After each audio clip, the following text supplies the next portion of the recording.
Oli ku There is Still Hope channel y'essuubi. Kale mbalamusako mwena gye musinzira okutulabira. Eno There is Still Hope Tish TV ebeerawo mu luzungu mu lulimi olunyaanyimbe oba oluzungu okubanga ate ensonga zino ezikwasaganya oba tomanyi Luganda buli vidiyo gy'olaba wano mu Luganda tugiddamu mu luzungu so osobola oyitayo n'olaba ebintu nga bwe bitambula. Mukama tukwebaza olwaleero tukudiza ekitiibwa n'amatendo mu guno omulamwa gwe tugendamu twetaaga okulungamizibwa kw'Omwoyo Omutukuvu sobola okuba nga tuva mu busibe mu Kristo Yesu Mwana wa Katonda omulamu. Amina. Bintu 7 by'oteekeddwa okukola oba ebiyinza okuyamba ove mu bwasingo. Bintu 7 nga bya nkizo nnyo onoobigenderako. Abamu muli mu bwasingo si lwakwagala wabula akutwala abuze. Weetadde ku mudaala naye bigaanyi. Emimwa ogisiize ennyindo n'ozisiiga n'oyambala obw'abaana abato n'oyambala enko byonna obikoze oteze buli kamasu naye bikoze ki bigaanyi. Akati sooka owulirize bulungi bino ebintu omusanvu biyinza okukola ki biyinza okuyamba n'ova ku luggya lwa Yesu. Yesu yakutta dda naye waliwo ebikyakukutte. Akati saagala weesalire musango wabula njagala ompe amatu muganda wange. Mwoyo Omutukuvu yajja kugezaako okubanga abitemaatema mu lulimi lw'otegeera ate oyingire mu ssaala ojja kumpa message oba ojja kunsindikira bifaananyi oba ng'onnyaniriza ku mukolo tusobole okubanga ate tujaguza. Kale ekisooka w'obeera single njagala obeere n'endowooza mu ggwe nti oli complete. Mu luzungu agambye you are single and whole. Simanyi oba ogenda kitegeera bulungi. Saagala weetunuulire ng'ow'ekitundu. Kubanga abantu abamu bamanyi nti bw'abanga simu even other cultures oba tribes oba okusinziira ku region gy'ova nti oba tonnafumbira oba tonnawasa gwe toli musajja mulamba toli mukazi mulamba oli wa kitundu. Kaakati n'okola ensobi n'opapa kubanga oyagala olage community nti kati okyali wa kitundu oli ki oli mulamba n'okomekkereza nga weemazeeko emirembe. Abamu mu bufumbo gye mulimu abeemalako emirembe kubanga waliwo yakugamba oludde mu myaka na 5 gwe kati gwebalirwa mu bantu gwe okyalina normal. I still normal. Abamu bagamba if you are not married don't even speak in a congregation because you are abnormal. Okitegeera kati noweemalako emirembe. Kati leero nziza okugamba nti okubeera single tekitegeeza nti oli wa kitundu. Kitegedde Bayibuli ekugamba you were wonderfully made. Watondebwa completely toliiko kabulako. Being single doesn't mean that you are incomplete. Nedda. Njagala okole ki? Njagala otegeera oleme kumiisinga kabonero konna. So it is okay to deserve marriage or to desire, not to deserve. It's okay to desire marriage. It's okay to desire marriage as a person because you may have a personal feelings. But don't look at marriage as the one to make you a real man or a woman or a complete Christian. It's okay to desire marriage, but never at a single time okulowooza nti obufumbo bwe bugenda okufuula omusajja omulamba omukazi omulamba oba omukristaayo ajjudde. Bangi bali mu bufumbo naye nga balinga basajja ba kitundu bakazi ba kitundu. Bangi bali mu bufumbo naye nga baali bakristaayo kati n'okugwa baagwa. Kakati topapa kubanga mukyaki kati bandaba single mukyaki bandabanga banne babalabanga nze omwonoonyi oba ninayo abasajja abalala babikinedda ebyo birowoozo byo. You are wonderful what? And you are complete. You don't lack anything. So there is a difference between wanting a companionship and needing a companionship. Those two things are different. You want, you need. Kati ekizibu when you reach a desperate point, you want.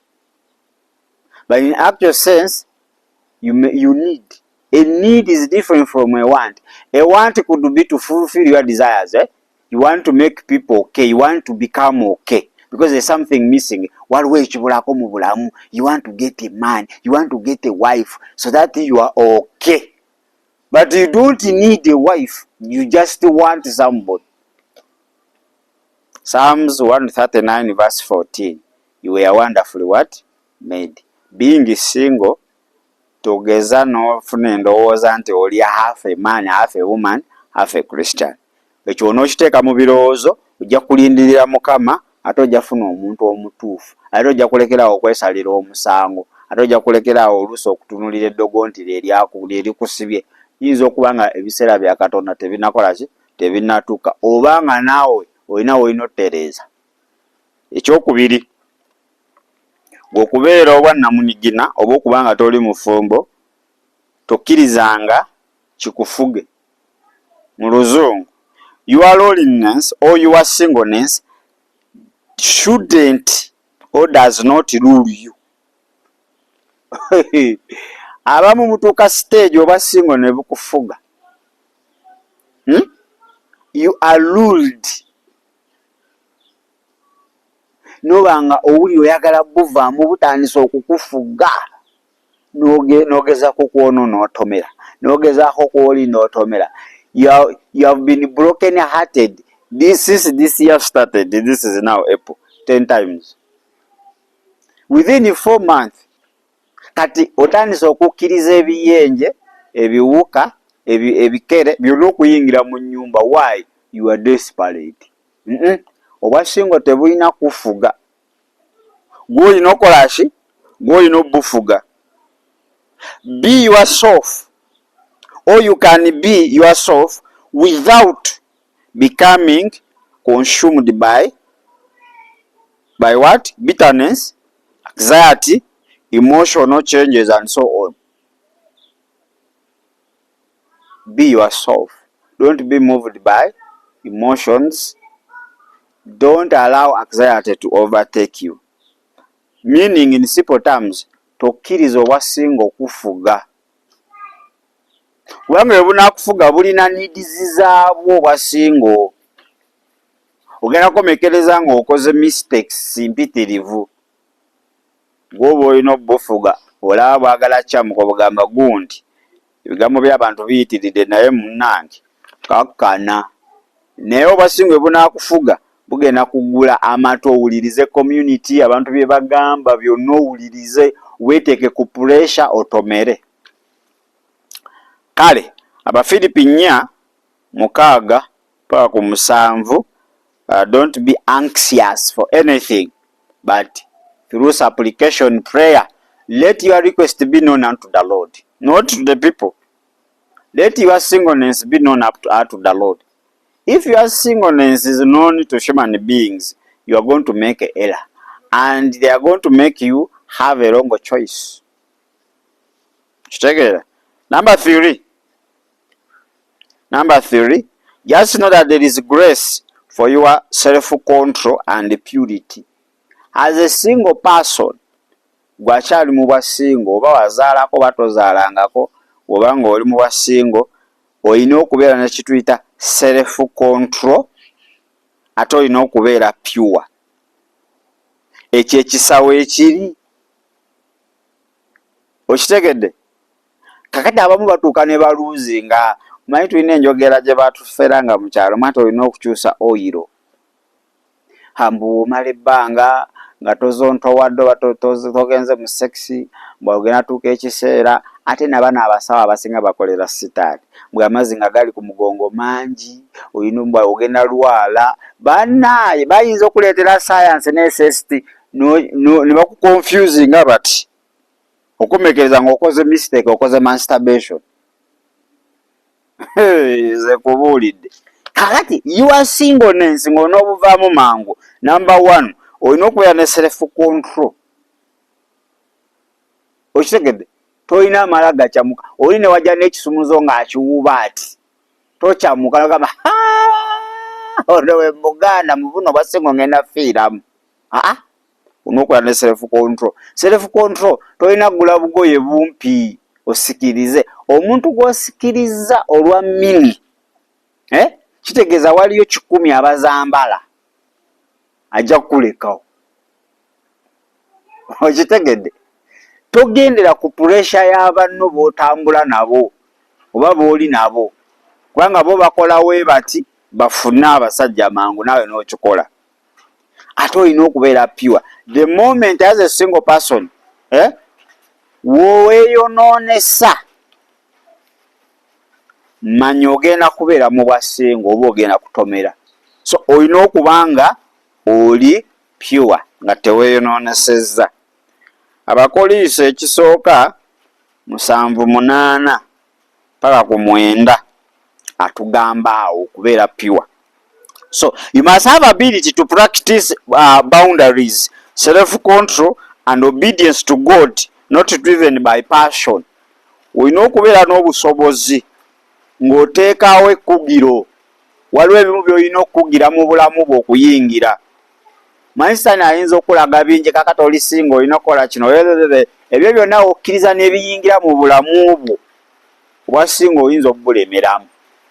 So olina oteekawo ekkomo. Waliwo ebintu ebimu olina obiteekerawo ekkomo nga singo ng'abantu bajja kwogera bakuyita omusiru bakole ki gwe leka boogere kye boogera naye nga olina obikugira kubanga onoobikkiriza n'ebijja mu bulamu bwo bigenda kwonoonesa obeere mu bwasingo. So olina oteekawo ki? Olina oteekawo ekkugiro, olina okuba nga weefuga, olina okubeera omuntu obedience omugonvu eri Katonda oleme kutwalibwa ate kwaka ndowooza zo na byetaago byo. Kale ekyokuna point eyokuna gy'olina okuba nga oteekako essira ggwe singo leero ndi naawe. You feel free and fruitful in kingdom service. Omanyi ekizibu kye tulina nti omuntu obwasingo bwe bumulya n'awulira nga bumutuuse ku ggumba nga n'okuweereza akuvaako ate awo ogenda busigalamu ogenda kutomera naye ng'onoowangula obwasinga amangu beera wa ddembe ate obale ebibala mu bwakabaka bwa Katonda. Abamu ekibalemeza mu bwasinga ompisa mbi ovuma oyomba toyagala abantu ba musajja okitegeera toyagala kufumba oli mukyafu oli okitegeera kakati Katonda tasobola kuleeta kitabanyi kye bambye ekimuwuliriza obulungi kigende ne sisita ayomba ng'ekyalaani asobola era kati Katonda ajja kuleka awo osooka otandika okubala ebibala mu bwakabaka alabe nti sisita avuddemu olusungwira ajja kuyira omusajja butto, sisita avuddemu omululu ajja kuuma nazaala we emmere agikweke wansi w'ekitanda. Ebyo byonna bimala osooka okukola ki? Okukuggwamu. Kati obwasingo tebukulemesanga kubala bibala. In fact bw'obeera singo olina obudde obumala. You have more time than others okuba ng'obala ebibala mu bwakabaka bwa Katonda, okuba ng'owa service. Your life must become available and deeply useful for the kingdom. Obulamu bwo bulina okuba nga bwe buli kubanga tolina mwana agenda kukabirira, tolina musajja agenda kugamba maddeso okumala okufumba. Obulamu bwo bulina okuba nga ssaawa 24 weebuli ate nga bugenze buziba mu kuweereza Katonda. Abakolosaayo 1:10 ojja gisoma. Kakati oneewaayo ennyo obulamu bwo n'obuwaayo ennyo mu kuweereza Katonda ng'ate weebuli teweebuzaabuza nti ate weekend buli mu disco Katonda akugambira kino mbw'ate ngenda kulaba kino. Awo Katonda kijja kuba kyangu nnyo okukuwa omubeezi. Kale point eyokutaano you must have peace even though you are not in a relationship. Abantu abamu bamanyi nti okubeera mu relationship kwe kuba n'emirembe oba obufumbo gy'emirembe nedda. Bali mu bufumbo naye bakaaba tebalina mirembe. Kati wolemerera okwewa emirembe nga tonafumbirwa tosuubira nti ate wofumbirwa ogenda gifuna. Obwo buba bulimba. So olina okusooka nga okyali singo tokkiriza kintu kyonna kikumaleko ki kikumaleko mirembe. Beera n'emirembe gya mukama waffe Yesu Kristo. Yokaana 14:27 emirembe mbawanga sinsi weekola ki sinsi nga weegaba. So gwe emirembe gyolowooza nti giri mu bufumbo toyinza otuukayo ate ne bikaluba, naye woova eno nga weewa emirembe ne wootuuka era ebintu ne bibanga ebikaluba still oba omanyi engeri gy'okwewamu emirembe n'okuwummulira mukama waffe Yesu Kristo. Point ey'omukaaga eno ate enkulu nnyo, olina okuba nga ojagulizaako abalala abatuuse ku buwanguzi mu bufumbo, tobeera wannugu.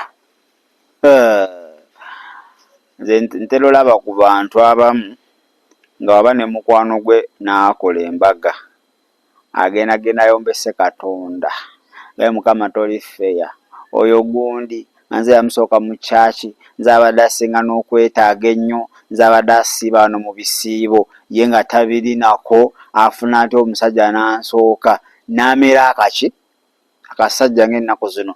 Kaakati gy'okoma okubeera envi kyeki mu Luganda ennugu ngeri bwekyo, gy'okoma okuba nga toyagaliza nawe gy'okoma okwesiba.